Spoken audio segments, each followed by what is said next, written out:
isang mag-anak sa Melbourne inararo ng pulang SUV. Nako, ligtas kaya ang buong mag-anak sa insidente? Silipin po natin ang mga pangyayari mula sa mga detalye ng balitang ibabahagi maya-maya.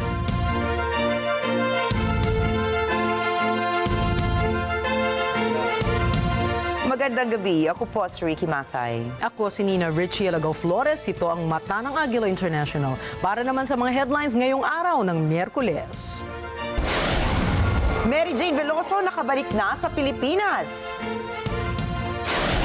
Pangulong Ferdinand Marcos Jr. may i-veto sa proposed 2025 national budget bago pirmahan.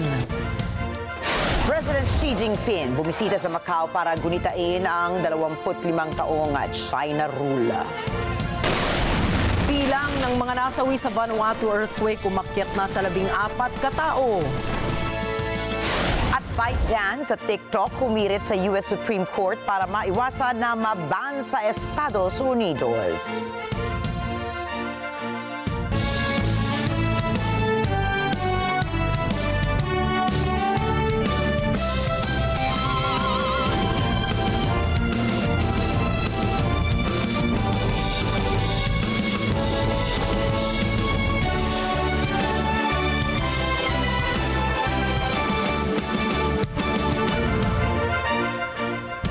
Nakabalik na po sa Pilipinas si Pinay death row convict Jane Veloso matapos ang ilang taong pagkakakulong sa Indonesia dahil sa drug trafficking. At kaninang umaga sa Correctional Institution for Women sa Mandaluyong City ay muling nakasama ni Veloso ang kanyang pamilya at mga kaanak. Ayon sa Bureau of Corrections, isa sa ilalim muna si Veloso sa 5 araw na quarantine bilang bahagi ng protocol ng Bucor sa mga newly committed persons deprived of liberty o PDL. Pero kahit matapos ang quarantine ay mananatili pa rin ang Pinay sa correctional facility ng 50 araw base na rin sa guidelines ng ahensya. Samantala, tinawag naman ng Department of Foreign Affairs o DFA na isang win for diplomacy and good relations sa pagitan ng Pilipinas at Indonesia at repatriation ni Veloso pabalik sa bansa. Pinasalamatan naman ni DFA Undersecretary for Migration Eduardo Jose de Vega ang Indonesian government at nangakong susunod ng Pilipinas sa pinirmahang practical arrangement sa kaso ni Veloso.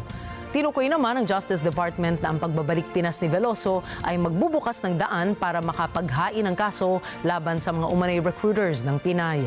Ayon naman sa Coordinating Ministry for Legal, Human Rights, Immigration and Corrections sa Indonesia, sa oras na makabalik na sa Pilipinas si Veloso ay ang desisyon kung bibigyan ng clemency ang Pinay ay nasa kamay na ng Pangulo ng Estado. Inanunsyo ng Malacanang na hindi matutuloy ang pagpirma ni Pangulong Ferdinand Marcos Jr. sa proposed 6.352 trillion pesos 2025 national budget sa Biyernes dahil rerepasuhin pa ito ng Pangulo. Kasunod ito ng pag-uusad sa issue hinggil sa tinapyas na budget sa pondo ng Department of Education at ng PhilHealth. Ayon kay Executive Secretary Lucas Bersamin, may i-veto ang Pangulo sa ilang mga bagay at probisyon sa National Budget Bill sa interes na rin ng public welfare at para makasunod sa fiscal program ng gobyerno alinsunod sa batas ng bansa. Hindi naman nagbigay ang Malacanang ng potensyal na petsa ng paglagda ng Pangulong Marcos sa General Appropriations Act ng susunod na taon. Matatandaang kamakailan lamang ay dinipensahan ng Pangulo ang malaking dagdag sa proposed budget ng Department of Public Works and Highways. Anya, kailangan ng gobyerno na paggastusan ang mga infrastructure projects para sa kaligtasan ng sambayan ng Pilipino. Lumago ang proposed DPWH budget sa 1.113 trillion pesos mula sa inisyal na 900 billion pesos pagkatapos ng Bicameral Conference Committee meeting.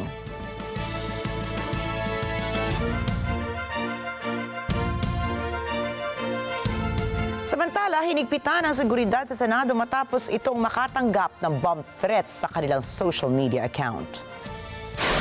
Sa isang Viber message ni Senate President Francis Cheese Escudero sa media, bagamat hindi nila itinuring na credible at seryosong banta ang natanggap na bomb threat, ginawa na ng Office of the Sergeant at Arms ang mga kinakailangang pag-iingat. Nagpatuloy pa rin ang trabaho sa Senado sa kabila ng nasabing bomb threat.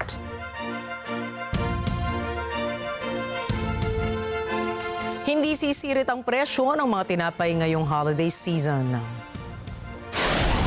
Ito ang abiso ni Asosasyon ng Panaderong Pilipino President Lucito Chavez. Anya, kanilang binabantayan ang mga presyo ng mga tinapay para hindi mang-abuso ang ilang bakers. Sa kabila nito ay umaasa sila na sa mga susunod na panahon ay maaaprubahan na ang kanilang hirit na taas presyo na kanilang isinumite na sa Department of Trade and Industry. Humina naman po at naging low pressure area na lamang ang bagyong Kerubin. Ayon po yan sa monitoring ng Pag-asa. Ayon sa State Weather Bureau, namataan ang LPA sa layong 275 kilometers east of Surigao City bandang alas 4 ng hapon. Kahit mahina na ito, patuloy pa rin itong gumagalaw sa direksyong pahilaga sa bilis sa 20 kilometers per hour. At sa kabila naman ito ay patuloy na magdadala ng mabibigat na pag-ulan ang shear line at LPA. Inaasahan naman ng Pag-asa na daraan na tatahakin ng LPA ang daang patungong Sulusi at Palawan. Susunod, Chinese President Xi Jinping nagtungo sa Macau. Estados Unidos itinangging may involvement sa pagkasawi ng opisyal ng Russia. At masandang sumang-ayon sa isang ceasefire. Mga detalye na ang mga balita niyan at iba pa sa pagbabalik na Mata ng Agila International.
The rapid growth of e-commerce has significantly reshaped the global economic landscape. It's fascinating to observe how this digital revolution has disrupted traditional retail models and opened up new avenues for businesses and consumers alike. And the Philippines was found to be the fastest growing internet economy in Southeast Asia. Doon po napatunayan na bigyan mo lang ng tools, knowledge, bigyan mo ng internet ang mga Pilipino, they will find a way to actually maximize it.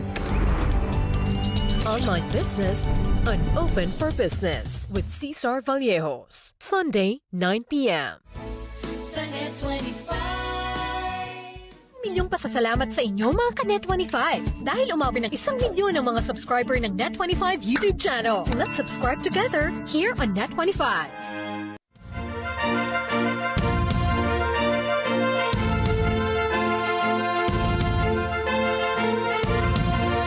Nagpahayag si Taipei Mayor Chiang Wan-an sa mga bumibisitang opisyal ng China na umaasa itong bababa ang tensyon sa pagitan ng dalawang bansa. 我是民选的台北市市长，必须对海峡两岸的和平与否、紧张与否、发展与否，提出我恳切的期待。我认为要多一点对话，少一点对峙。 多一点和平的橄榄枝，少一点冲突的酸葡萄；多一点渔船灯火的点缀夕阳，少一点船舰飞机的喧嚣呼啸。各位 Sa kanyang talumpati sa taunang Taipei Shanghai City Forum kasama si Shanghai Vice Mayor Hua Yan ay sinabi ni Taipei Mayor Chiang Wan-an na umaasa siyang magiging mapayapa na ang relasyon ng Taiwan at China at umapela ito na sana mabawasan ang bilang ng mga barko at aircraft na nakadeploy sa Taiwan Strait. Bilang tugon naman ay sinabi ni Vice Mayor Hua na umaasa siyang mas malapit na makikipag-ugnayan ng Taipei sa kanilang bansa.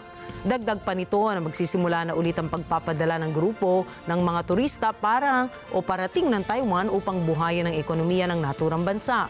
Simula kasi ng panahon ng pandemya ay pinagbawalan ng mainland China ang kanilang mga mamamayan na magtungo sa Taiwan bilang pagbabatikos na ginawa ng gobyerno ng Taiwan ukol sa naging COVID response ng Beijing. Ang naturang okasyon na simula noong 2010 ang isa sa pinakaimportanteng dialogo sa pagitan ng opisyal ng China at Taiwan simula nung itinigil na ng Beijing ang kanilang formal na pakikipag-usap sa Taipei pagkatapos maihalal si Tsai Ing-wen bilang presidente noong taong 2016. 两岸同胞啊，从来都是一家人，我们常来常往，越走越近，越走越亲。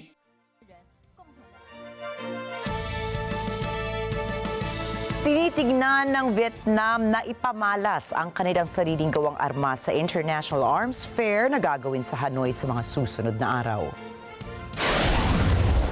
Tinitingnan ng Vietnam itong oportunidad para palakasin ang kanilang lokal na industriya at posibleng makakuha ng iba't ibang military equipment export contracts upang mapalakas ang kanilang estado sa international community.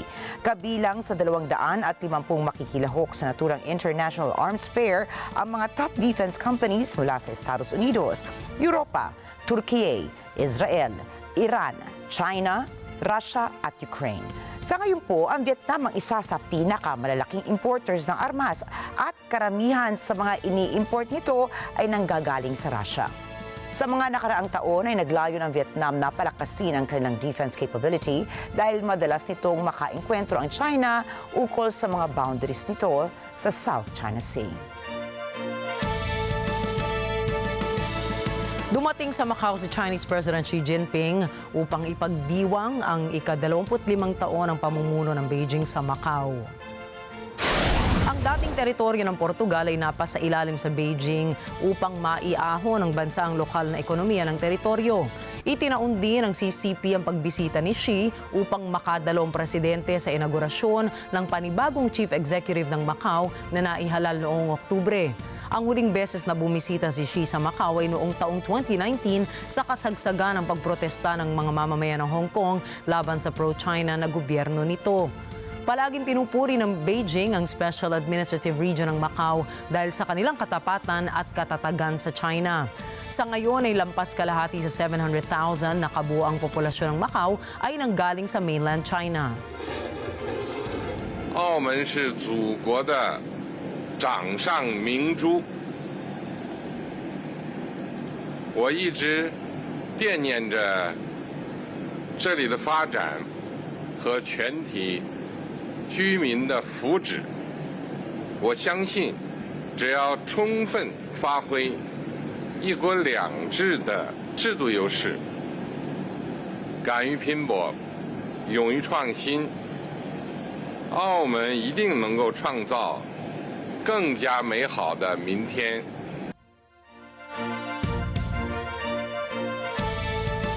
As long as China and the United States cooperate, many great things can be achieved. Yan po ang naging pahayag ni Chinese Foreign Minister Wang Yi ilang linggo bago ang inaugurasyon ni US President-elect Donald Trump sa Washington.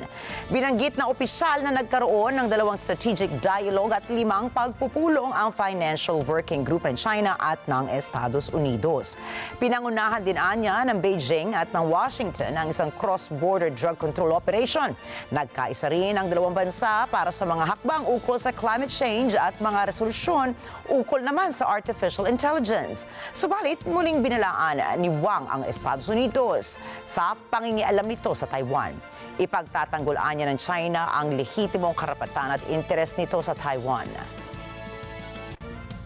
这些进展受到两国各界和国际社会的广泛欢迎，充分证明，只要中美合作，就可以办成许多大事好事。同时，中方坚定维护自身的主权、安全、发展利益，坚决反对美方对中国实施的非法无理打压，尤其是对美方在台湾等问题上粗暴干涉中国内政的行径，必须作出坚定有力的回应，坚决捍卫自身正当权益，维护国际关系基本准则。中国对美政策保持着稳定性和连续性，体现了大国的战略定力和宽广胸怀。我们愿意同美方保持对话，管控分歧，增信事宜，拓展合作，共同探寻两个大国在这个星球上的正确相处之道，造福两国，也惠及世界。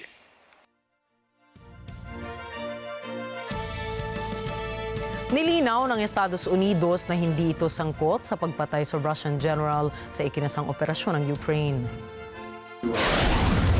Yeah, the killing, the appears to be an assassination of the chemical weapons chief, General Krylov. Want to see if, I mean, first of all, the Kremlin is saying that Ukrainian allies are to blame for this. Do you have a response specifically to that, or more broadly to his killing? I don't have any assessment on that. That explosion. I can tell you that the United States was not aware of it in advance and was not involved. Ayon kay US State Department spokesman Matthew Miller, walang alam dito ang Amerika at hindi ito sangkot sa pagpatay kay Igor Kirillov, ang head ng Russian Army's Chemical Weapons Division. Subalit muling binigyan diin ni Miller ang nauna ng assessment ng Amerika na si Kirillov na na-assassinate simula pa ng salakayin ng Russian forces ang Ukraine ay ipinag-utos ang paggamit ng riot control agent sa giyera na paglabagaan niya sa Chemical Weapons Convention. Sinabi rin ni Miller na ang naturang Russian general ay sangkot sa serye ng atrocities. Sangkot din ito sa paggamit ng chemical weapons laban sa Ukrainian military. Ginawa ng US official ang paglilinaw matapos akusahan ni Russian Foreign Ministry spokeswoman Maria Zakharova ang Western allies ng Ukraine na kasabwat umano sa asasinasyon sa Moscow. Do you have any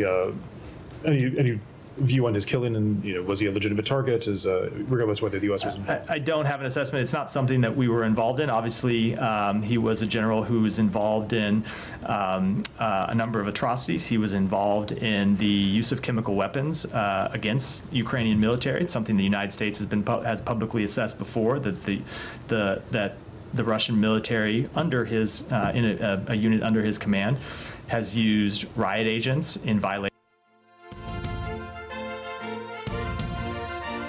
Ito na nga ba ang discovery of the century? Aba, bakit po? Kasi nakapag-develop daw ang Russia ng isang therapeutic mRNA vaccine para sa sakit na cancer at ipamimigay nila ang bakunang ito ng libre sa mga pasyente. Pagmamalakay ni Alexander Ginsburg, direktor ng Gamaleya National Research Center for Epidemiology and Microbiology ng Russia, magandang resulta ng preclinical trials ng cancer vaccine na kanilang naimbento. Anya, sinusuppress ang vaccine ang pagdevelop ng cancer na maging ang potensyal na metastasis ng sakit na ito. Subalit, paliwanag din ni Ginsburg, hindi universal cancer vaccine ang kanilang naimbento, kundi ito ay isang personalized cancer vaccine na ang tinatarget ay isang uri ng cancer o para lamang sa isang tiyak na individual. Ang personalized cancer vaccine na ito ay ilalabas ng Moscow sa unang bahagi ng taong 2025.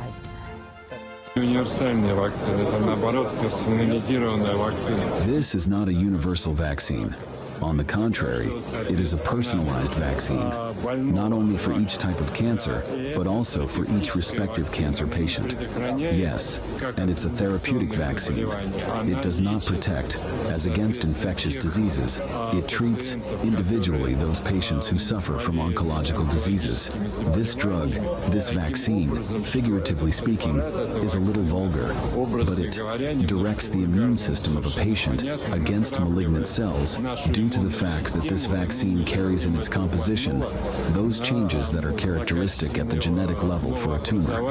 As a result, our patient's immune system recognizes, individually, both those cells into which the vaccine has entered and cancer cells, and it begins to destroy them with the help of special cells that are present in our immune system, cytotoxic lymphocytes, which literally devour those cells that carry tumor markers. This, accordingly, is the meaning of this vaccine. Now at the Gamalai Institute, we are working with colleagues from our two leading cancer centers, the Hertzen Center under the leadership of Professor Capron and the Blochen Center under the leadership of academician Stilidi, and with our young colleagues from the Sirius Center. A system has been created that allows us to genetically deliver the necessary genetic sequences to our eukaryotic cells. These methods and technologies are completely covered by domestic patents, which makes it possible to use them widely and completely openly to create medicines. And the first speech is about prototypes of vaccine drugs created against melanoma. This is the most malignant and severe oncological disease, and the mouse melanoma model shows that 3 vaccine variants created using this technology protect these animals from death. Binatikos ni U.S. President-elect Donald Trump ang desisyon ni current U.S. President Joe Biden na payagan ang Ukraine na gumamit ng U.S. missiles para tamaan ang ibang target sa loob ng teritoryo ng Russia. I think we're going to be in a good place in the Middle East. I think the Middle East will be in a good place. I think actually more difficult is going to be the Russia-Ukraine situation. I see that as more difficult. I don't think they should have allowed missiles to be shot 200 miles into Russia. I think that was a bad thing. And that brought the Koreans in, North Korea, another man I get along with very well. I'm the only one that does. But that did a lot of bad things. I don't think that should have been allowed. Not when there's a possibility, and certainly not just weeks before I take over. Why would they do that without asking me what I thought? I wouldn't have had them do that. I think that was a big mistake they made. Will you reverse that decision when you're in office? To let those I might, yeah. missiles be I thought it was a very stupid thing to do. Sa kanyang talumpati ay sinabi ni Trump na kakausapin niya si Russian President Vladimir Putin at Ukrainian President Volodymyr Zelensky ukol sa pagtatapos ng lampas 3 taong digmaang nagaganap sa kanilang rehiyon. Tumanggi naman itong magkomento kung kukumbinsihin niya si Zelensky na isuko ang ibang teritoryo ng Ukraine papunta sa Russia bilang parte ng negotiated settlement sa gitna ng dalawang bansa. Do you believe that Ukraine should cede territory to Russia? Well, I'm going to let you know that after I have my first meeting. But a lot of that territory, when you look at what's happened to those, I mean, there are cities that there's not a building standing. It's a demolition site. There's not a building standing. So people can't go back to those cities. There's nothing there. It's just rubble. Just like when I knocked down a building in Manhattan, which is actually, this is worse, actually, because we do it step by step. This thing has just got demolished. And by the way, in those buildings are many people. Many people were in those buildings. You know, when they say the number in Ukraine is going to be a much higher number of death, is going to be a much higher number than you're hearing. Dagdag pa nito na karamihan sa teritoryong pinag-aagawan ng dalawang bansa ay tuluyan ng nawasak at kahit sinong bansa ang makakuha nito ay mahihirapan na itong i-rehabilitate. What should Zelensky, if anything, be prepared to give up to end this war? He should be prepared to make a deal. That's all. Got to be a deal. No, got to be a deal. Too many people being killed. That is a war that's hard. Too many people. Got to make a deal. And Putin has to make a deal. What deal would you think? Putin has to make a deal, and Putin would have never gone in if I was president.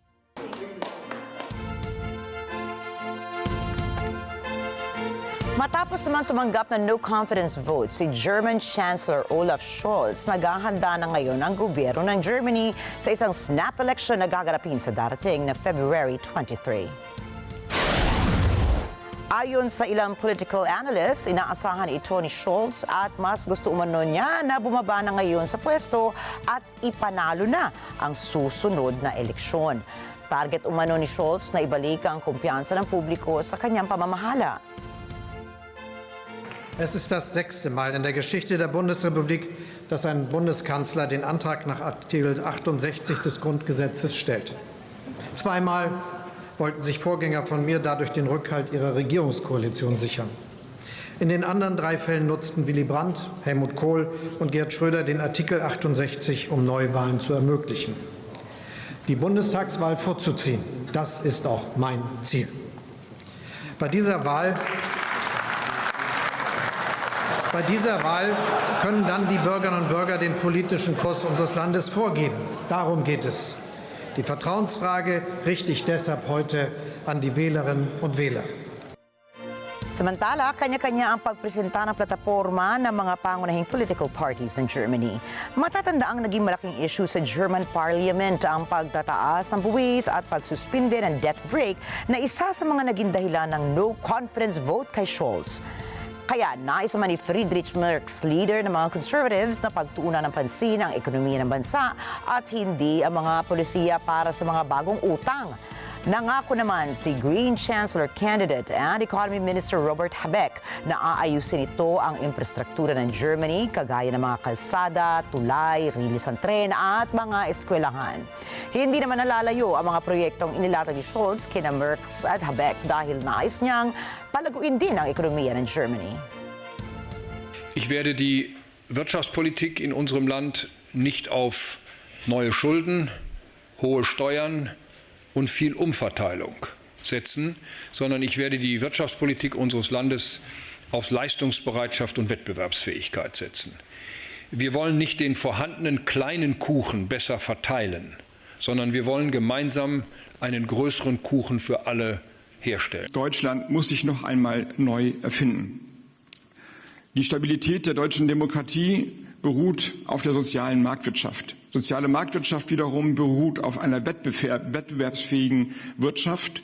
Und die Voraussetzungen dieser Wettbewerbsfähigkeit sind in den letzten Jahren arg unter die Räder geraten. Dazu haben wir Vorschläge gemacht. Ein paar will ich hier herausgreifen, zum Beispiel den Made in Germany Bonus, die Innovationsprämie, die wir vorschlagen, um Unternehmen dabei zu unterstützen, Ausrüstungsinvestitionen jetzt zu tätigen hier in Deutschland. Das ist das, was andere Länder machen, zum Beispiel die USA mit dem Inflation Reduction Act und den Dingen, die darin geregelt sind. Und das brauchen wir auch dringend für Deutschland, um jetzt wirtschaftliches Wachstum hervorzurufen. Inextend ang tigil putukan sa pagitan ng Turkiye at Kurdish-Syrian forces hanggang sa katapusan ng linggo. Alamin natin ang mga detalye mula kay Michelle Verzonilla. Noong Martes, inextend hanggang sa katapusan ng linggong ito ang ceasefire sa pagitan ng Turkey at ng US-backed Kurdish-Syrian Forces o SDF sa hilagang lungsod ng Syria na Manbij. Ayon kay State Department spokesperson Matthew Miller, naglatag ng paunang tigil putukan ng Washington noong nakaraan linggo, subalit ito ay pasuna. Ani Miller, nais ng Washington na extend ang ceasefire sa mas mahabang panahon hanggang kailangan. As you know, we worked out a ceasefire for the area around Manbij. That ceasefire has been holding. It had expired. It has been extended into the end of this week, and we continue to engage with the SDF, with Turkey, about a path forward. As we have said publicly, we do not believe it is in the interest of any party to see increased conflict in Syria. We don't want to see any party take advantage of the current unstable situation to advance their own narrow interests at the expense of the broadened Syrian national interest. And those are conversations we're continuing to have with our Turkish allies. Michelle Verzonilla, para sa mata ng Agila International, trusted, connected on point. Handang-handa nang tumugon sa anumang oras ang Hamas sa isinusulong na ceasefire deal. Subalit ayon sa Hamas, ang nagiging problema ngayon kaya tumatagal umano ang pag-apruba ng nasabing kasunduan ay ang Israel. Giit nila nga matagal na sanang naaprubahan ang peace deal kung hindi sana marami mga hiniling na pagbabago ang Israel. Itinuturing nila na ang naging ceasefire talks ang ginanap sa Doha noong nakaraang mga araw ay makabuluhan at mayroong magandang resulta. Umaasa naman ang mga sibilyan sa Gaza na ito na ang magiging huling pag-uusap patungo sa tuluyang pagwawakas ng giyera sa kanilang teritoryo. Ilang okasyon na ring nanganib ang buhay ng mga Palestinians dahil sa mga nangyayaring pagkukulang ng tubig, pagkain at iba pang essentials na pangangailangan ng mga tao sa loob ng Gaza. والله هي الناس مبسوطة يعني على هوا الخبر تاع وقف إطلاق النار والله وزهقنا من الحرب وتعبنا وخلص بدنا هدنة وبدنا سلام ويعملوا لنا وقف إطلاق نار كامل إن شاء الله ويوقفوا لنا الحرب حتى نقدر نعيش بسلام ونقدر يفتحوا لنا المعبر يدخلوا لنا أكل ويدخلوا لنا كل حاجة يرخصوا لنا الطحين ويرخصوا لنا البامبز وحليب الأطفال يرخصوا لنا كل حاجة. Ayon naman kay U.S. National Security Advisor Jake Sullivan, dapat na maipasa ang naturang kasunduan sa lalong madaling panahon upang maiabot na ng international community ang tulong para sa mga Palestino. Dagdag pa niyang importante ang timing at response ng Estados Unidos ukol sa issue dahil susi ito sa posibleng radikalisasyon ng mga tao laban sa West. How do you convert that into a long-term strategic endgame where Israel is secure on a durable basis and where Gaza emerges where Hamas is not in power? And the best way to do that, in judgment, is to have a political solution, a political track alongside the military track, and that starts with the basic concept of essentially trying to make sure that the ordinary civilians of Gaza, the innocent people of Gaza, are not being put in a position where things are so bad that they all become radicalized and you have nothing to work with going forward. It means that every single day, I personally am getting a report on the humanitarian situation. I'm getting a list of the things that we need to ask of Israel to try to alleviate it, and working that day in, day out, and never being satisfied, because at the end of the day, in a war zone like this, you always want to be pushing for more. Sinabi ng Estados Unidos na walang organisasyon ng Washington sa Syria na naghahanap sa kinaroroonan ni Austin Tice, ang American journalist na kinidnap noon pang taong 2012. Alamin natin ang mga detalye mula kay Anjo Milano. Kinumpirma ng US State Department na walang US government organization on the ground ang kasalukuyan naghahanap kay American journalist Austin Tice. Si Tice ay kinidnap noong Agosto 2012 nang magtungo ito sa Syria para magtrabaho. Ayon kay State Department spokesperson Matthew Miller, patuloy na sinusubukan ng US na hanapin si Tice. Subalit wala itong ibinigay na impormasyon ukol sa kalagayan ni Tice. No U.S. government organization has been on the ground in Syria as of yet. We have been in communication with groups on the ground in Syria, and that includes not just the HTS, but other groups in Syria, including the White Helmets, of course, who do a lot of important work on locating detainees, and other civil society groups about the search for Austin Tice. We feel that right now we are able to get good information. I can tell you that over the past week, there have been a number of times, and I think a lot of you know about this because I get questions from you about it sometimes. There have been leads that we have seen that we thought might lead to Austin Tice being located, and we have pursued those. None of those leads have turned out as of yet. I know at times you guys have found leads and reported on the possible location of Austin.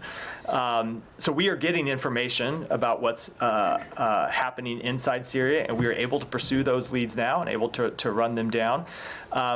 And as it pertains to when someone from the State Department might actually be on the ground in Syria, I don't have anything to announce today, but of course, stay tuned. Anjo Milano para sa mata ng Agila International. Trusted, connected, on point. Nagkasundo na po ang ABC News at ang kampo ni Donald Trump na magbabayad ang major network na nasa $15 million para sa Trump Presidential Library para sa isang dispute settlement. Nagsimula ang defamation lawsuit dahil sa mga komentong ginawa ng isang news anchor na si George Stephanopoulos on air tungkol sa civil case ng journalist na si Eugene Carroll laban sa current president-elect. Nakasaad sa lawsuit na ang mga naturang pahayag ng anchor ay ginawa na may intensyong sirain ang reputasyon ni Trump at nagpakita ng umano'y blatant disregard for the truth. Bilang ehemplo sa discovery phase ng naturang dokumento ay inilarawan ng team ni Trump ang pangyayari ng makapanayam ni Stephanopoulos, si Republican Nancy Mace, na nagkwento naman na maselang pangyayari sa kanyang buhay kung kailan siya ay hinalay umano noong siya ay menor de edad. Nagkomento naman si George na kung ganito ang naging pangyayari sa kanyang personal na buhay, ay paano niya nasikmurang suportahan si Donald Trump bilang kandidato. Noong nakaraang taon ay naipanalo ni Carroll ang kanyang kaso laban kay Trump, subalit sa isang split jury manner. Ibig pong sabihin nito, hindi kumbinsido ang buong hurado na hinalay talaga ni Trump ang journalist, subalit sinabi nilang responsible daw ito sa mas mababang degree ng sexual assault.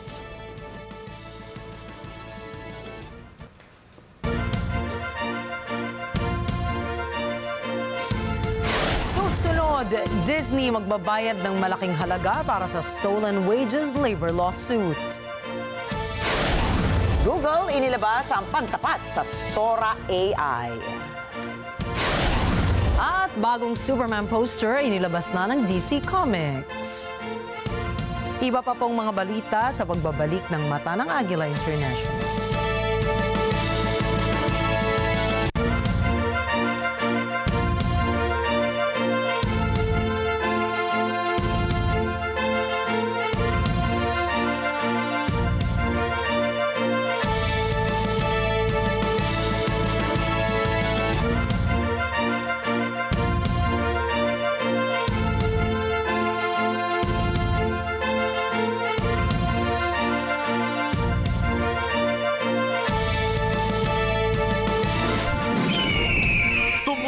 At makibalita sa mga pangyayari at kaganapan sa loob at labas ng bansa. Dito sa Mata ng Agila sa tanghali, Lunes hanggang Biyernes. Alas 12 ng tanghali, dito lang sa NET25. At sabayang mapapakinggan sa Radyo Agila DZEZ 1062. Matatag! Matapang! Matapat! Let's net together sa NET25. Sa NET25. Ang mga maiinit na balita at rumaratsyad ang usapan ng bayan, ihahatid namin sa 100%! 100% ang pagbabalita! 100% talakayan! Lunes hanggang Biyernes! Alas 5 hanggang alas 7 ng umaga! Live na live sa Radyo Agila 1062 Mega Manila! At sa NET25 100%! Sa NET25. Let's net together. Sa NET25.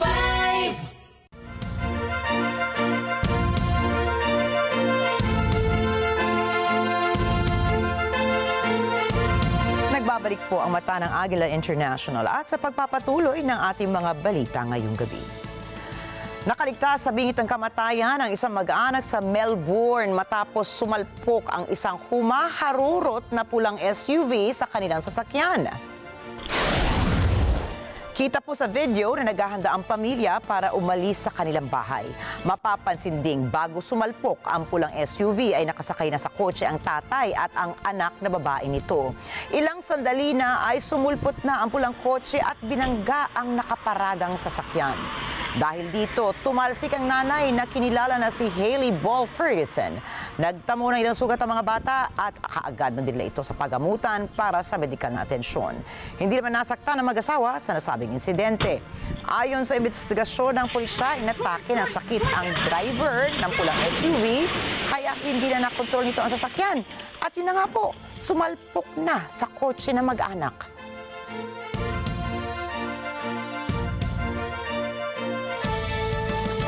Gumawa ng malaking kalat sa daan ang karambola ng hindi bababa sa 40 sasakyan sa Lake Pontchartrain Causeway sa Louisiana. Ayon kay Causeway General Manager Carlton Defrechu, nagsimula ang karambola matapos na balot ang daan ng makapal na fog bandang 8:30 ng umaga. Pansamantalang isinara ang 24-mile stretch ng daan para sa clearing operation. Batay sa inisyal na bilang ng otoridad, hindi bababa sa 30 ang sugatan habang nasa 9 naman ang naitalang magkahiwalay na salpukan sa causeway. Wala namang lumampas sa riles ng daan at nahulog sa tubig. Sa Canada, naglunsad ang pamahalaan ng mga hakbang upang labanan ang gun violence sa bansa. Alamin po natin ang mga detalye ng balita mula kay Cherry Recolizado. Kasama sa layuning mapigilan ang karahasan, gamit ang baril sa bansa, ipinagbawal na ng Canada ang 324 na karagdagang assault-style firearms. Inanunsyo ni Federal Minister Public Safety Dominic LeBlanc noong Huwebes ang mas pinahigpit na seguridad sa Canadian borders laban sa pagpupuslit ng mga baril, batas ukol sa paggamit ng baril at suporta para sa mga programa laban sa karahasan gamit ang baril at gang violence. Kasama sa inanunsyo ang plano na ibigay o i-donate ang ipinagbabawal na mga baril sa Ukraine bilang suporta sa kanilang pamahalaan. Mula noong Mayo 2020, ipinagbawal ng gobyerno ng Canada ang 1,500 na modelo ng assault-style na mga baril matapos ang isang mass shooting sa Portapique, Nova Scotia. Mayroon na ngayong mahigit sa 2,000 na ipinagbabawal na baril sa Canada simula noong Nobyembre 2024. Ayon sa Toronto Police, mayroong 435 na insidente ng karahasan gamit ang baril sa Toronto kung saan 111 ang sugatan at 41 ang nasawi. Cherry Recolizado, Toronto, Ontario, para sa mata ng Agila International. Trusted, connected, on point. Pumalo na sa 14 katao ang nasawi mula sa malakas na magnitude 7.3 na lindol na tumama sa Vanuatu. Patuloy ang paghahanap ng mga rescuers sa mga posibleng survivors ng nakatatakot na pagyanig ng lupa sa Pacific Island nation. Ayon sa Asia-Pacific head of the International Federation of Red Cross and Red Crescent Societies, Katie Greenwood, umabot na sa higit 2 katao ang nasaktan at patuloy na ginagamot sa main hospital sa Port Vila. Saad naman ng United Nations Office for the Coordination of Humanitarian Affairs ay humigit kumulang 335,000 na katao ang apektado ng pagtama ng lindol. Nakaapekto rin nila ang putol na linya ng mga telecommunications towers sa real-time field reports na natatanggap ng United Nations. Higit sa mga gumuhang residential building sa Vanuatu ay napinsala rin ng mga complex housing ng diplomatic missions ng Britain, France, New Zealand at Estados Unidos. Sa kasalukuyan ay kinansela na ang itinaas na tsunami warnings ng National Weather Service sa isla pero naka-alerto pa rin ang mga otoridad sa minor sea level fluctuations sa ilang coastal areas kung saan tumama ang lindol. Wala pa ring malinaw na motibo ang 15-year-old na babaeng suspect sa naganap na pamamaril sa isang private school sa Wisconsin, USA. Bernard Gonzaga po para sa detalye ng balita. Noong Martes, isang araw matapos ang isa na namang school shooting dito sa bansa, sinabi ng Wisconsin local officials na hindi pa rin nila natutunton ang motibo ng suspect sa ginawang pamamaril sa kanyang pribadong Christian school. Pinaslang nito ang kaeskwela at isang teacher bago nagpakamatay. Identifying a motive is our top priority. But at this time, it appears that the motive was a combination of factors. Again, we cannot share that information at this time because we do not want to jeopardize the investigation and those who are currently cooperating with us. Kinilala ng pulis ang shooter na si Natalie Ramna, na kilala rin bilang Samantha, na isang estudyante sa Abundant Life Christian School sa Madison, Wisconsin. Nananawagan ang kapulisan sa kung sino man ang may ideya sa pag-iisip ng suspect na naging dahilan kung bakit ito nagpasyang mamaril. There are always signs of a school shooting before it occurred. Some of you have reached out about Rupnow's social media activity prior to yesterday's shooting. We're looking into her online activity We're asking anyone who knew her or who may have insights into her feelings leading up to yesterday to please contact the Madison Area Crime Stoppers. Ayon sa mga pag-aaral, bihirang maging suspect ng school at mass shootings ang kababaihan. Batay sa 2,610 na mga insidente mula noong 1966 na sinubaybayan ng K-12 school shooting database kung saan alam ang kasarian ng shooter, responsable lamang ang mga babaeng suspect sa 107. Ito ay nasa 3% lamang ng lahat ng US mass shootings. Sinusuri rin ng pulis ang online posts at maaaring manifesto ng shooter. We know a document has been widely shared on social media. At this time, we cannot verify its authenticity. We have detectives working today to determine where this document originated and who actually shared it online. At this time, we cannot verify the document. We ask that you not share the document or spread any information that may be false. Our department will provide an update on this document when we can. 2 estudyante ang nasa critical na kalagayan. Ang ilang biktima naman ay nagtamo ng katamtamang injuries. Bernard Gonzaga para sa Mata ng Agila International. Trusted, connected, on point. Nakumpleto na ng Ecuador ang ikalawang Debt for Nature swap nito. Inilunsad ni Ecuadorian President Daniel Noboa ang $460 million na halaga ng proyekto nila upang proteksyonan ang mga kagubatan at wetlands sa Amazon Forest o Rainforest. Alamin natin ang mga detalye mula kay Fanway Zaragoza. Sa pagbili ng $1.5 billion na discounted existing bonds nito, gamit ang mas murang pera, makukuha ng Ecuador ang halos kalahating bilyong dolyar na ipon sa loob ng 17 taong peryodo. Magagamit ito sa pag-i-invest sa konserbasyon ng terrestrial at freshwater ecosystems ng Amazon. Hemos logrado intercambiar 1.527 millones de bonos globales, es decir, de deuda, por un nuevo préstamo de impacto de 1.000 millones con mejores condiciones. Con esta operación logramos generar más de 460 millones de dólares destinados exclusivamente a la protección de nuestra Amazonía. Esto incluye 23,5 millones anuales por los próximos 17 años y a la creación de un fondo de dotación que supera los 135 millones para el 2041, asegurando un financiamiento sostenible y de largo plazo. Layo ng Amazon Bio Corridor Program na pagbutihin ang pagmamanage ng 4.6 million hectares o 11.37 million acres ng protektadong lupa habang pinoprotektahan ang karagdagang 1.8 million hectares ng kagubatan at wetlands. La demanda que ha habido en este programa ha sido increíble, ha sido más de 4 veces de lo que verdaderamente pudimos colocar. Y eso es una buena señal, es una señal a futuro de que pueden haber vehículos como este ya a una escala un poco más grande y generar un mayor impacto. Layo ng Debt for Nature swaps ang makabuo ng maayos at matagalang funding stream para sa mga proyektong pangkonserbasyon gamit ang pagpapakawala ng pera na gagamitin dapat ng pamahalaan upang magbayad ng utang. Inaasahang makakalikom ang deal ng $23.5 million kada taon sa loob ng 17 taon.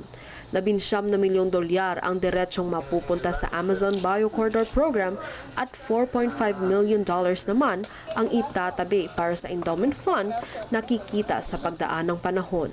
Mayfarm Zaragoza para sa Mata ng Agila International. Trusted, connected, on point.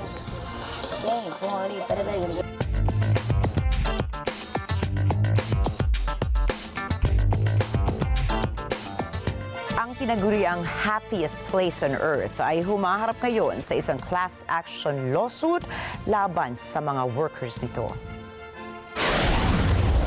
Base sa Anaheim Law, mayroong nasa $233 million ang kailangan bayaran sa mga empleyado nito dahil sa kulang na pasahod ng naturang theme park. Ayon kay Michael Levitt, empleyado ng Disneyland, noong taong 2019 raw ay tinaas ng Anaheim ang minimum wage ng $15 kada oras. Subalit, ang nasabing taas pasahod ay hindi pa naipatutupad. Maraming Disney fans naman ang nadismaya at marami rin ang nakisimpatya sa mga empleyado nito. Matapos ang 5 taong debate sa korte, nakapagpasya na ang Disneyland na bayaran ang back pay na mahigit sa 50,000 underpaid Disneyland workers. Pinaniniwalaang ito na ang pinakamalaking kaso ng wage theft na naitala sa kabuuang kasaysayan ng USA.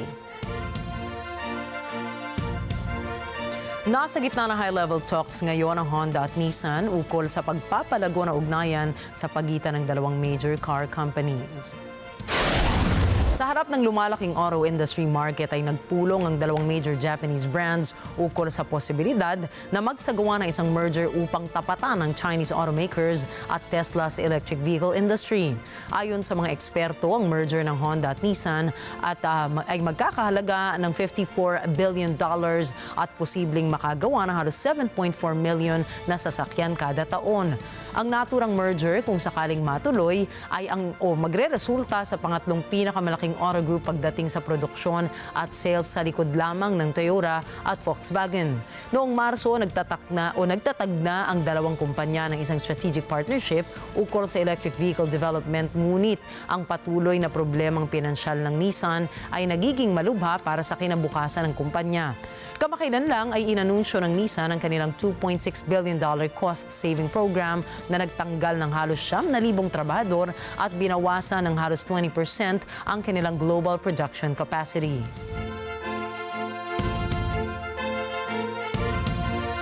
At metong naman po dyan para sa ating mga kababayan sa Pampanga dahil good news, binuksan na kasi ang Wilcon Depot ang kanilang pang-100 branch para sa mga Kapampangan o mga taga-Pampanga. Ito ang ay patunay ng dedikasyon at tiwala na ibinigay ng bawat mamimili sa Wilcon Depot. Si Mark De La Rosa po para sa balita. Sa bawat pamilyang nangangarap magpatayo ng kanilang bahay, kasama palagi sa plano ang Wilcon Depot, ang katuwang ng bawat Pilipino sa pagbuo ng kanilang inaasam na tahanan. Sa bawat taon, patuloy nilang pinaunlad ang kanilang serbisyo. Dinagdagan ang kanilang mga produkto at pinalawak ang kanilang presensya sa buong bansa. Our 100th store is right here in Lubao, Pampanga. We made it, you know. Let's continue to do it with Wilcon and mabuhay tayong lahat. At bago magsara ang taong 2024, binuksan ng Wilcon Depot ang ika-100 branch nila para sa mga kababayan nating Kapampangan. Ang Wilcon, hindi lang kami tindahan, no? We're also the venue for family that whenever they choose the products that they need, no, they band together. You know, ideas are built, no, dreams are built. Really, the goal is, pagpasok mo, meron ka talagang makikita na swak para sa budget mo, swak para dun sa idea mo na ito ang envision ko sa cafe ko, or sa restaurant ko, or sa banyo ko. Gusto ko medyo maging maaliwalas. So, yun talaga yung namin, goals talaga namin. Ang pagbubukas ng ika-100 na store ay patunay ng dedikasyon at tiwala na ibinigay ng bawat mamimili sa Wilcon Depot. We're also very privileged to be part of the catalysts for the economy. We hope that, we generate more jobs, more economic activity, and we hope we can continue to expand and really cover the market and serve our customers. Kasama rin sa misyon nila ang pagtataguyod ng mas matatag na bayan sa pamamagitan ng kanilang suportang makapagbigay ng hanap buhay.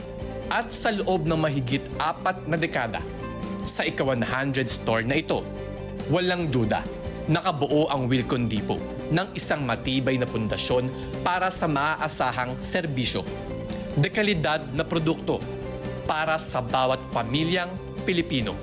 Nagpapasalamat kami sa patuloy na pagtangkilik ninyo sa Wilcon. Rest assured that we'll continue to pursue our mission in helping every Filipino build, improve, and renovate their homes in a comfortable and sustainable way. Congratulations, Wilcon, pang 100 Branches, sino pala ito? Congratulations to Wilcon Depot! Maraming salamat, Wilcon Depot! Mark De La Rosa, para sa mata ng Agila International. Trusted, connected, on point.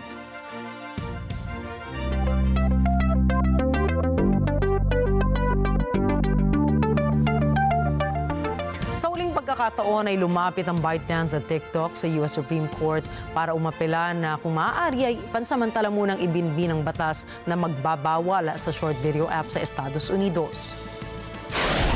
Kapwa naghain ng dalawang firm ng isang emergency request sa mga justices para sa isang injunction kaugnay sa pagpapatigil ng TikTok ban. Nitong Abril, ipinasa ng US Congress ang batas na ipagbawal ang TikTok matapos mapagdesisyonan ng mga mambabatas na i-classify bilang isang national security threat ang social media platform. Git naman ng US Justice Department, isang Chinese company ang TikTok at kinokolekta umano nito ang data ng mga Amerikanong gumagamit ng social media platform.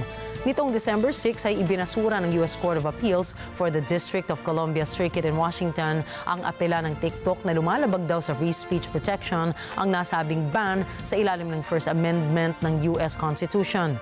Alinsunod kasi sa batas na ipinasa ng US Congress, kailangan ng ByteDance na i-divest ang TikTok sa o bago mag-January 19, 2025 o haharap ito sa ban.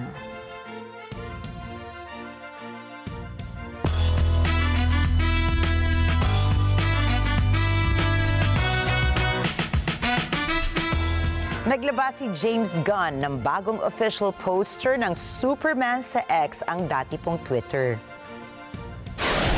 Dahil dito, maraming DC fans ang na-excite sa motion poster ni David Corenswet. Siya po kasi ang gaganap na bagong Man of Steel at makakasama niya sa pelikula ang super dog na si Crypto. Ayon kay Gunn, ipalalabas ang bagong Superman movie sa July 11, 2025. Isinapubliko na po ang latest trailer ng new Karate Kid Legends nito lamang December 17. Ayon sa Cobra Kai Nation, iikot ang istorya kay Lee kung saan sasabak ito sa isang karate competition. Ang bidang karakter ay gaganapan ni Ben Wang, ang pinakabagong Karate Kid. Makikilala nito si Mr. Han bilang kanyang Kung Fu Master na gaganapan naman ni Jackie Chan na bumida sa Karate Kid remake noong 2010. Kasama si Daniel LaRusso na ginaganapan ni Ralph Macchio ang original Karate Kid. Nabanggit rin na ang thrilling movie ay sequel ng series na Cobra Kai at ng original Karate Kid trilogy nito noong 1984. Naikwento naman ng Karate Kid director na si Jonathan Entwistle ang family connections ni na Mr. Han at Mr. Miyagi na siyang magiging daan upang makilala ni Mr. Han si Daniel. Magkahalong nostalgia at excitement naman ang naramdaman ng mga fans matapos ma-release ang kapanapanabik na trailer. Inaasahang ipapalabas ang nasabing action movie sa susunod na taon.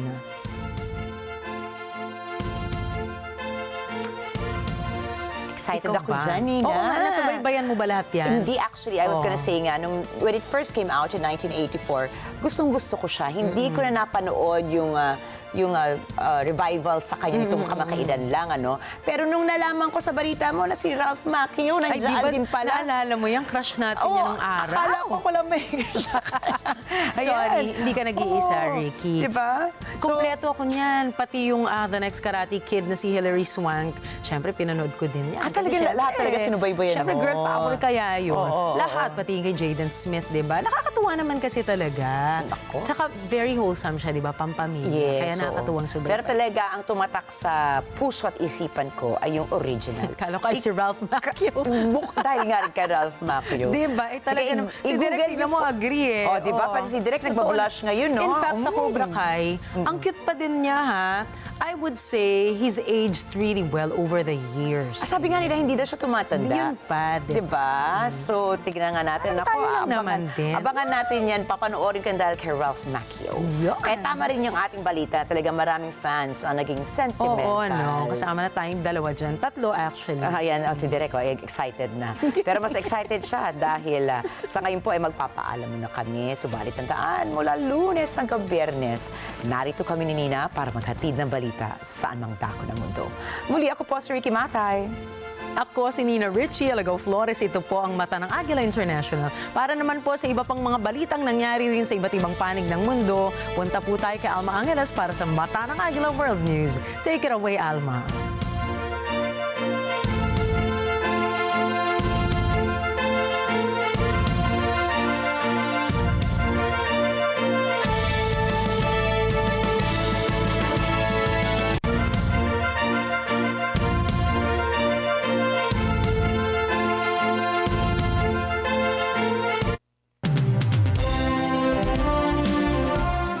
Thank you, Nina Enrique. Good evening, everyone. I'm Alma Angeles for NET25 World News. On tonight's headlines.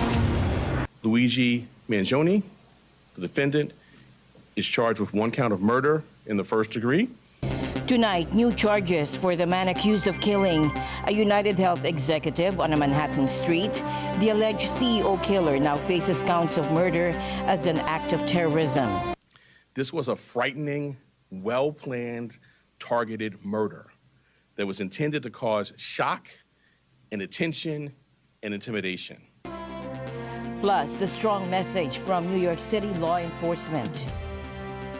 There is no heroism in what Mangione did. In the Pacific, strong aftershocks continue to rattle Vanuatu. Rescuers are in a race against time to find survivors among the ruins of collapsed buildings in the capital city. We've definitely been overwhelmed. In the first few hours, it was very clear this was a major incident.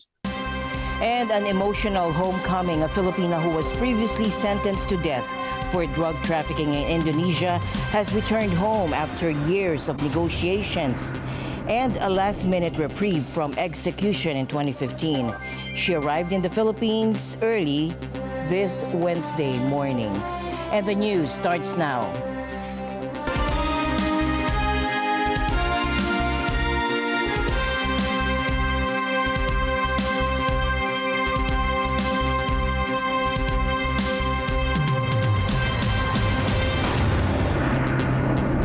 First in our news tonight, the Bureau of Corrections has shared that Mary Jane Veloso will be placed under a 5-day quarantine.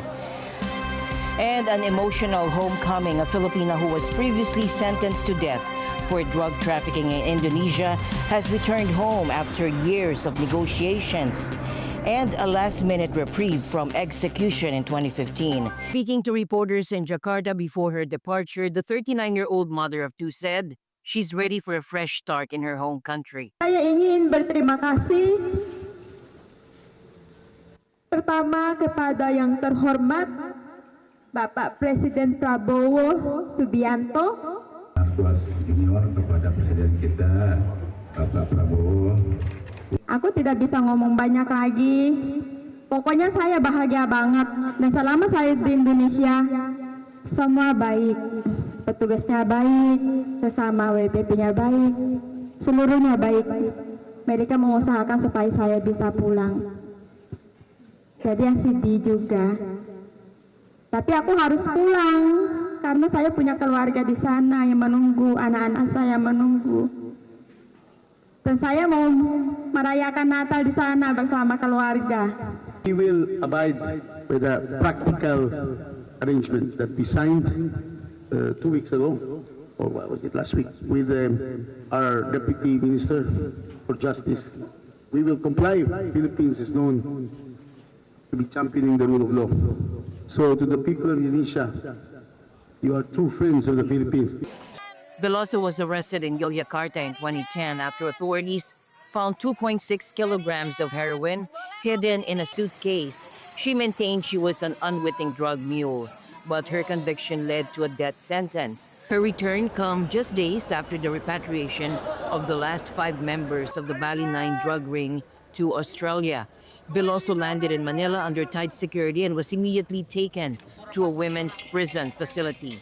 Her family and supporters waiting outside the terminal couldn't greet upon her arrival, but later prison officials allowed her family to meet her inside the compound. In an emotional reunion, Veloso's sons ran to hug her tightly. This month, Indonesia and the Philippines struck a deal to transfer Veloso under the condition that her prisoner status and sentence would be respected. Justice Undersecretary Raul Vasquez confirmed that clemency is a possibility, saying it's definitely on the table. Ultimately, any decision rests with Philippine President Marcos Jr. Indonesia has also assured it will honor whatever decision the Philippines makes regarding Veloso's fate. Ang pinaka-importante ho ay ito ay pagpapakita ng malalim, matibay at napakatagal ng relasyon ng Pilipinas at ang Indonesia para ang isang kababayan natin na hatulan ng pagkabitay dati ay bumaba na naging life imprisonment doon until eventually linipat sa atin at ang pagkalipat na pagkalipat siya ay subjected na at itatrato siya bilang ordinary person deprived of liberty dito sa Pilipinas ayon sa ating batas, ayon sa ating regulasyon at ating patakaran.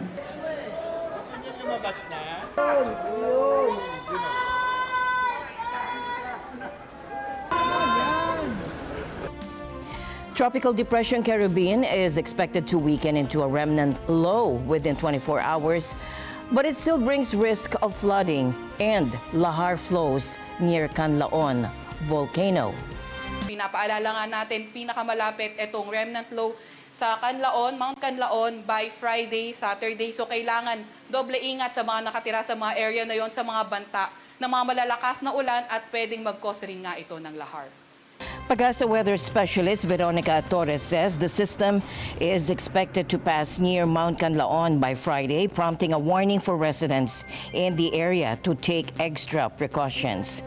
Caribbean's remnants are forecast to bring rain across much of Visayas and Mindanao, including areas near the Sulu Sea and Palawan. As of 10 a.m., the system was 195 kilometers east of Hinatuan, Surigao del Sur, packing maximum sustained winds of 45 kilometers per hour and gusts of up to 55 kilometers per hour. Tropical cyclone wind signal number 1 remains in effect in Surigao del Sur, and residents near Canlaon and affected areas are urged to remain vigilant. An earthquake of magnitude 7.4 struck Vanuatu's capital Port Vila, damaging buildings and cars. Now strong aftershocks rocking Vanuatu, where rescuers are racing against time to find survivors trapped in collapsed buildings in the nation's capital. Help is on the way. Australia is sending experts and emergency aid with plane loads expected to arrive. I wanted to let you know that in the coming hours, a RAF C-17 will depart RAF Base Amberley directly to Port Vila with an urban search and rescue team from Queensland Fire and Rescue. A RAF C-130 will depart from Fairbairn with additional urban search and rescue personnel from Fire and Rescue New South Wales, the Australian Federal Police and a DFAT crisis response team. And a flight will depart from Darwin with an Australian medical assistance team deployed through the National Critical Care and Trauma Response Centre. These crews are going in to assist with the most pressing needs. We are family and we will be there for them.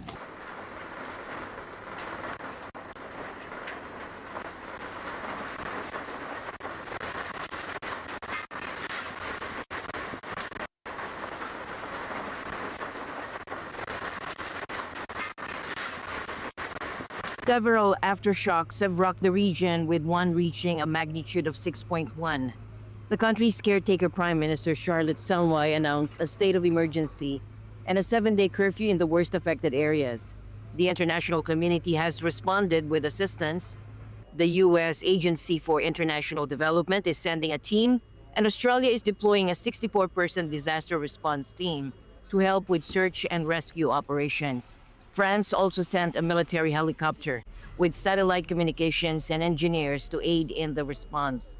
Port Vila's International Airport will be closed for 72 hours to allow emergency and medical flight.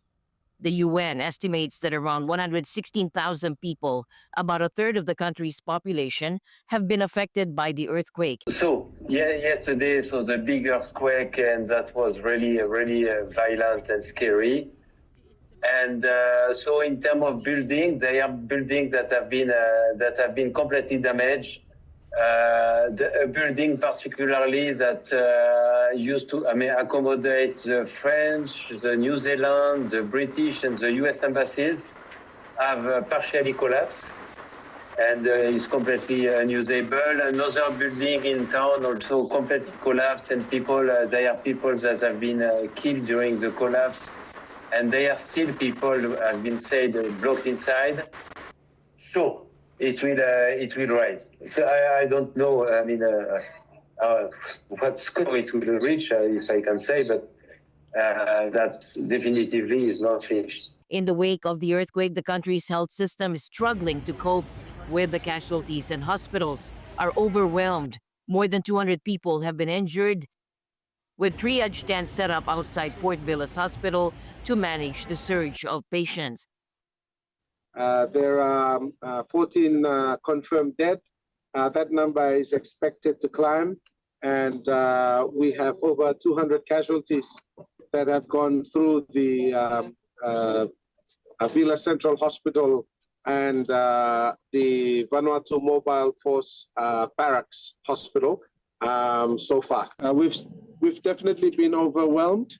In the first few hours, it was very clear this was a major incident. Although the Shepherd Islands in Vanuatu Shefa province experienced some impact from landslides, life is returning to normal there much quicker than in the capital. Police have reported that 3 people are still communicating with rescuers beneath the rubble of a collapsed building, and 2 others have been rescued. The situation remains dire as aftershocks continue to rattle the island. Meanwhile, the death toll from Cyclone Chido's rampage through the French overseas territory of Mayotte remained unclear today, with shanty towns that were home to undocumented migrants flattened and many areas still inaccessible. Local officials and health workers have said hundreds or even thousands could be dead. After a devastating cyclone at the weekend, authorities in Mayotte were racing on Tuesday to stop hunger, disease and lawlessness from spreading. That's as Mozambique also reported dozens of deaths from the storm.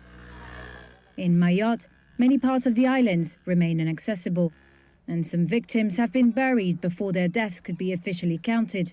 That means it could take several days to fully assess the damage.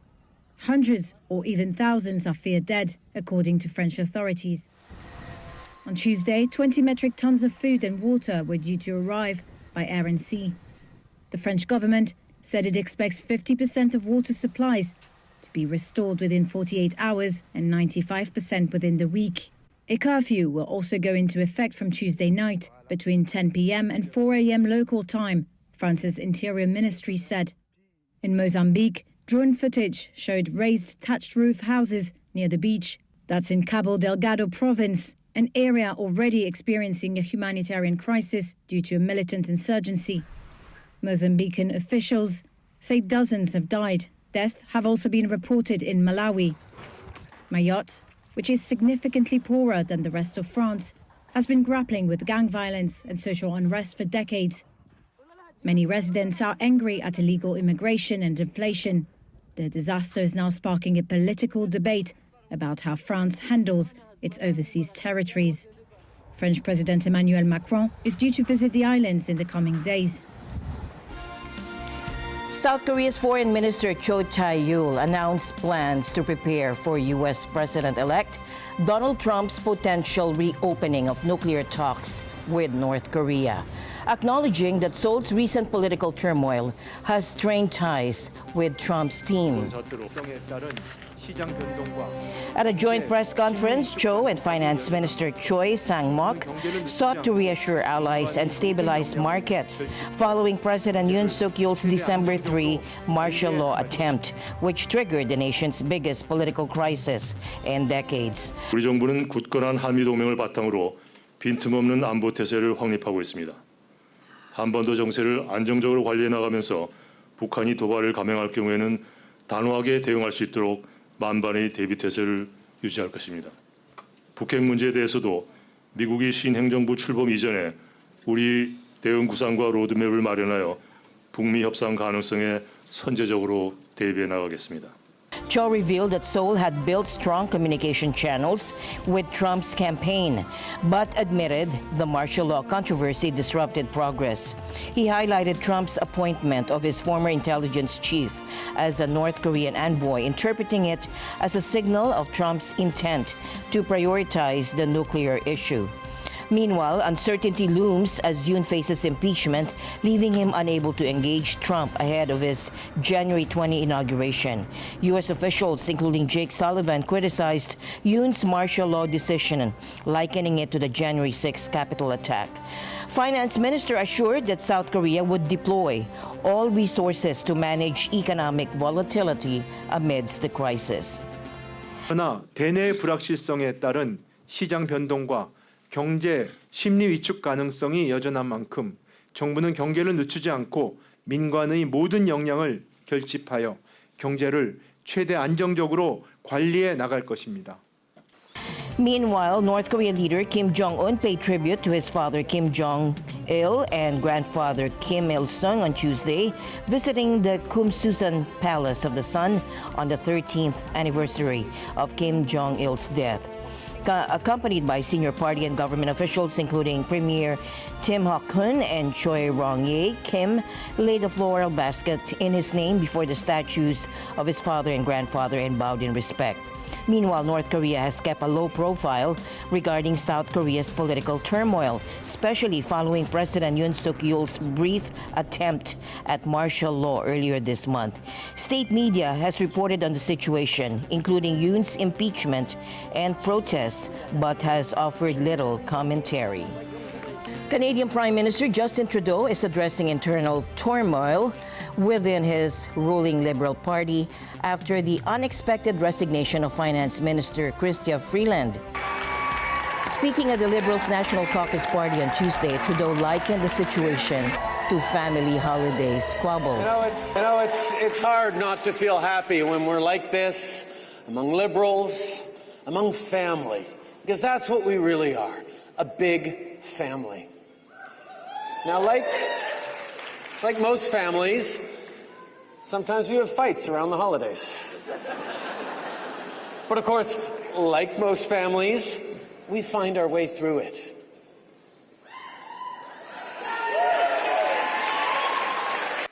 We were there for Canadians through the Spanish flu, the Great Depression, 2 world wars, the Cold War. We've seen tough times before, and we pulled through. Because when we pull together, when Canadians pull together, nothing, and I mean nothing, can stop us. Freeland stepped down on Monday after rejecting Trudeau's offer of a lesser cabinet position. She warned that his plans to increase spending could weaken Canada's ability to cope with tariffs that U.S. President-elect Donald Trump is threatening to impose. Her resignation just weeks before a new U.S. administration takes office has left Trudeau navigating one of his toughest challenges since taking power in 2015. Freeland, who also served as Deputy Prime Minister, had been a key player in managing Canada-U.S. relations and uniting provincial leaders on trade issues. The political fallout has been intense, with some Liberal MPs calling for Trudeau to step down. The party has been lagging behind the Conservatives in polls, with an election looming by October 2025. While Trudeau has ruled out resigning for now, analysts say the pressure could lead to unpredictable outcomes. Russia says it has detained an Uzbek citizen accused of planting the bomb that killed General Igor Kirillov. Investigators believe the suspect acted on orders from Ukraine's security service. Take a look. Следователями Главного следственного управления Следственного комитета России во взаимодействии с ФСБ и МВД России по подозрению в совершении теракта, в результате которого погиб Игорь Кириллов и его помощник Илья Поликарпов, задержан гражданин Республики Узбекистан 1995 года рождения. Задержанный доставлен к следователю, с ним проводятся следственные действия. В ходе допроса он пояснил, что был завербован украинскими спецслужбами. По их заданию он прибыл в Москву и получил самодельное взрывное устройство. Он разместил его на электросамокате, который припарковал у подъезда жилого дома, где проживал Игорь Кириллов. Ukraine assassinated a top Russian general it accused of chemical weapons crimes in Moscow on Tuesday morning. A source from Ukraine's SBU has confirmed the intelligence service was responsible. It marks the most high-profile killing of its kind. Lieutenant General Igor Kirillov, who was chief of Russia's nuclear, biological and chemical protection troops, was killed outside an apartment building when a bomb hidden in an electric scooter went off. That's according to Russia's investigative committee, which investigates serious crimes, adding that his assistant also died in the blast. A local resident was near the explosion. At first we thought that cement might have been unloaded or something similar, but the blast was so loud that it did not seem like construction works. It was very scary. Kirillov is the most senior Russian military officer to be assassinated inside Russia by Ukraine. Russia's state RIA news agency cited former President Dmitry Medvedev, saying Ukraine now faces imminent revenge. Investigators said they had opened a criminal case into the murder of 2 servicemen. Law enforcement sources told Russian media a terrorism case was likely to be opened. And also tonight, new charges for the man accused of killing a UnitedHealth executive on a Manhattan street. The alleged CEO killer now faces counts of murder as an act of terrorism. Take a look. Luigi Mangione, the defendant, is charged with 1 count of murder in the first degree and 2 counts of murder in the second degree, including 1 count of murder in the second degree as an act of terrorism. New York prosecutors slapped charges on Luigi Mangione of first-degree murder and murder as a crime of terrorism on Tuesday. He's the man accused of slaying UnitedHealth Group executive Brian Thompson earlier this month. In a press briefing, Manhattan District Attorney Alvin Bragg accused Mangione of trying to sow terror. Mangione was alleged to have gunned down Thompson outside a Manhattan hotel on a busy New York street. This was a frightening, well-planned, targeted murder that was intended to cause shock and attention and intimidation. The indictment accused Mangione of murdering Thompson with the intent to influence the policy of a unit of government by intimidation or coercion. But in some circles, Mangione has been celebrated. Street art in Seattle depicts Nintendo video game character Luigi, a reference to Mangione, and a crossed-out UnitedHealth logo. Americans pay more for healthcare than any other country. Government data shows spending on insurance premiums, out-of-pocket co-payments, and other services has been on the rise in recent years. The death of a top executive of a health insurer lit a tinderbox of anger from those struggling to receive and pay for medical care. Over 1,000 donations have poured into an online fundraiser for Mangione's legal defense. New York Police Commissioner Jessica Tisch spoke against rationalizing Mangione's alleged actions. There is no heroism in what Mangione did. This was a senseless act of violence. It was a cold and calculated crime that stole a life and put New Yorkers at risk. We don't celebrate murders and we don't lionize the killing of anyone. And any attempt to rationalize this is vile, reckless, and offensive to our deeply held principles of justice. Mangione suffered from chronic back pain that affected his daily life, according to friends and social media posts. It is unclear, though, whether his own health played a role in the shooting. UnitedHealth Group said last week Mangione was not one of the insurer's customers. If convicted on all 11 counts, 26-year-old Mangione would face a mandatory sentence of life in prison without parole. And the news continues here on NET25. We'll be right back. Dahil walang hinto ang balita. Financial straits. Mata ng Agila Weekend tuwing Sabado, alas 4 ng hapon. Ito ang NET25. Matatag, matapag, matapak. Let's net together sa NET25.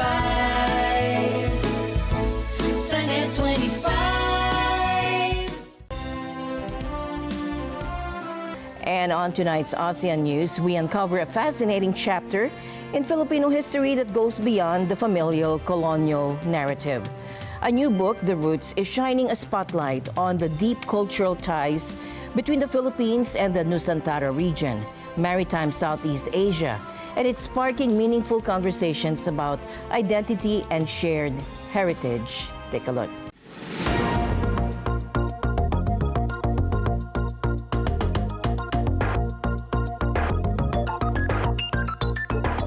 For many Filipinos, history is often framed by the Spanish colonial era.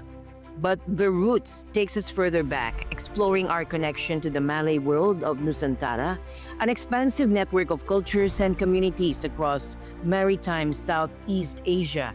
I spoke with Her Royal Highness Tengku Sharifa Marieta Noraisha Mindalano Adam, a passionate advocate for preserving this shared heritage. Could you share with us the essence of the roots and how it portrays the Philippines as part of Nusantara? Okay, you know, this book, The Roots, corrects the historical inaccuracies of pre-colonial Mindanao. Especially, kinokorek niya yung The Lost Kingdom ng Maharaja Tabunaway. Kung matatandaan natin, sabi nga po nila, all the victors are the writers. Di po ba? So, ibig sabihin kung sino po yung nasa posisyon, sino yung may power, at kung sino yung may connection, sila yung pwedeng sumulat. Kung ano yung gusto nilang isusulat. Yes. Diba? So, ngayon, dito po sa The Roots, pinapakita po nito at ibinabahagi namin sa ating mga kababayan, especially po sa ating mga Mindanaoans, no? Na nagka-claim that they came from the roots of the Arab missionaries. They said that the Maharaja Tabunaway was not a dato, and talagang inerase po siya sa history. This book highlights the pivotal role of ancient sultanates such as the Kesultanan Melayu Maharaja Tabunaway in shaping these regional connections. Now, these kingdoms were at the heart of trade, cultural exchange, and the spread of ideas.